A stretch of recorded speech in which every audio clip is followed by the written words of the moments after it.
This phone is 10 years old? Wait, that can't be right. The iPhone 7 came out in 2016, that year that everyone misses for some reason. Matte black finish, fake home button, and the removal of the headphone jack makes this a pretty interesting iPhone. But it's 10 years old, so surely the apps must be broken, the battery must be atrocious, and the camera should be trash, right?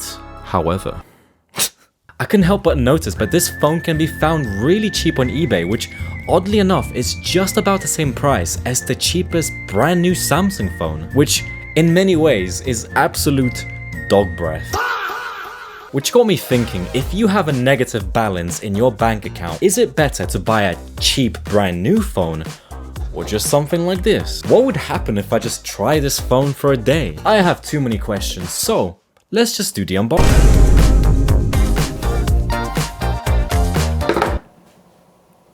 Done. See, nowadays you don't even get a charger in a box, but I apparently don't even get a box in my box. After 10 years, this survived a bigger beating than you did from your dad. I don't even know what this is, but it looks like some kind of oil or grease or sweat just imprinted and splattered all over the back, and I can't even like wipe it away. And the screen looks like it was used as a chopping board, which I don't recommend you do that, but I guess this is not too bad for a 10-year-old. But what's not old and crusty is this product from our sponsor, UGREEN. This is the UGREEN 200-watt charging station, and yeah, it does sound a little overkill, but it might be exactly what you need. It's got 8 ports, yes, 8, which means that I can charge my laptop, fast charge 2 of my phones, my action camera, my other camera, a smartwatch, and still have a couple of ports left over. The first 3 USB-C ports can charge up to 100 watts, so my laptop actually charges fast instead of taking like 3 business days. And this won't even burn your house down because it's designed to push a lot of power without really getting hot. Also, it comes with a stand, but I came up with an even better idea. I put some Velcro and I stuck it to the side of my desk, and now every time I look over, it feels like I have an infinite amount of power down there. Basically, if you own this, you don't need to own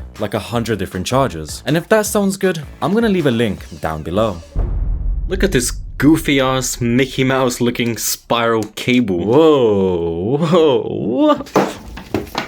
Oh. What is absolutely delicious is this matte black jet. Oh my god. Matte jet black finish. Up until the newest generations, iPhones used to have glass backs with pretty bland designs, especially the 16 Pro lineup that has to have like the most boring colors I've seen. I think even a bowl of porridge has more personality and flavor. But it did have a black color, which according to this Reddit post is nowhere near the blackness of the iPhone 7 black, and if you ever burnt your chicken, that's how black it is. And now I'm confused what black even is anymore, because if this is black, then how can this be black?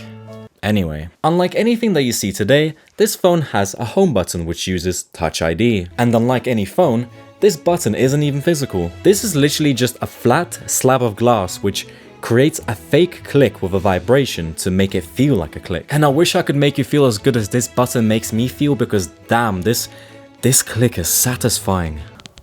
The first day of using this phone, I could not stop spamming it. It was so addictive, and my ADHD brain literally kept telling me every 5 minutes to pick this up and keep spamming it. But how does it actually feel like using this phone? Because it could suck. I don't know. And it's actually pretty interesting. Like, the Touch ID doesn't even suck. I have muscle memory of placing my finger down here, so it's like every time I pick up my phone, it's just instant. The only difference for now is that I have to double press to go to the recents page, and also I have to swipe up for the control panel, which doesn't even have like a milligram of lag. Like, bro, what 40-pound phone would be this responsive? Like, perfect. Also, I think I'm understanding the appeal of all the edges and airs. Look at this phone. This is like a third of the Galaxy S25 Ultra.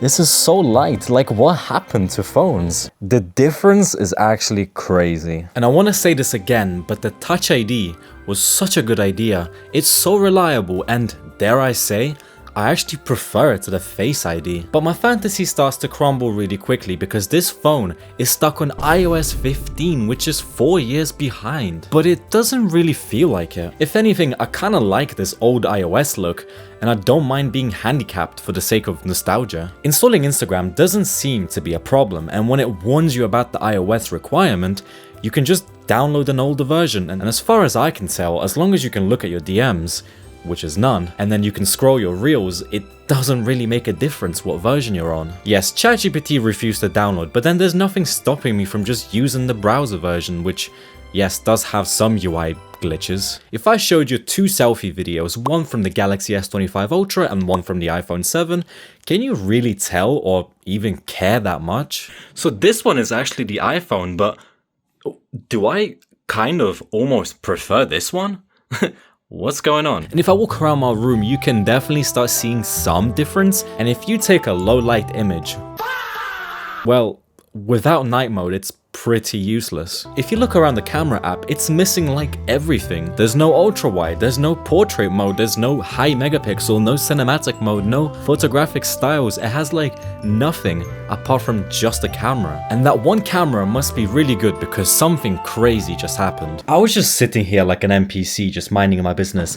I accidentally took a picture of my camera with the iPhone, and then I look at the photo and I'm like, wait a second, that actually looks pretty good. So then I took the same picture on the Samsung just for fun, and I was like, wait, what? Like, first of all, this looks darker for some reason, there's actually less detail, but then when I looked down at the pillow, what?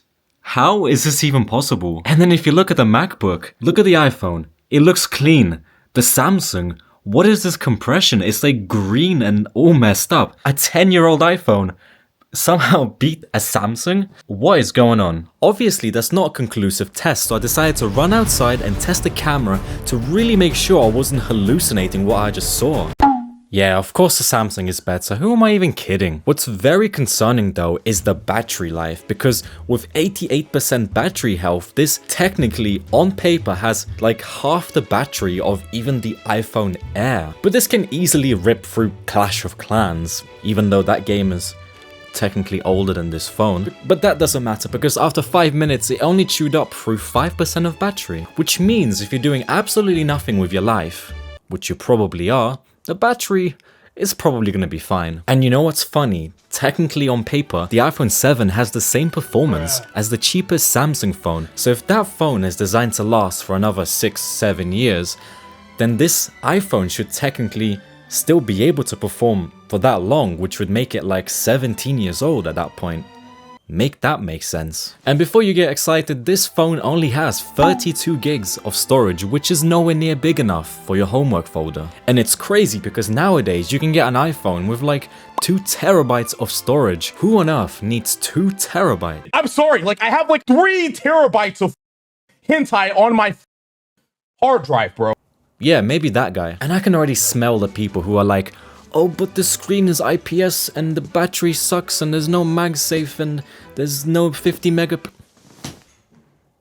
The design is miles better than any cheap phone. That one single camera is still going to be better than having an additional useless ultra-wide camera or some depth camera or that 50 megapixel marketing nonsense that makes no difference anyway. That's not me saying don't upgrade or buy this over the iPhone 17 Pro, but if you just got robbed and you have just a couple of dusty coins that you found on your couch, or if you need a second phone to call your side hoes, this will get the job done. And if that's how good a 10-year-old phone is, imagine how good a 5-year-old phone is and how good the phones are now. I genuinely think that phones are running out of upgrades and the new phones will probably end up lasting like 20 years. Because why not?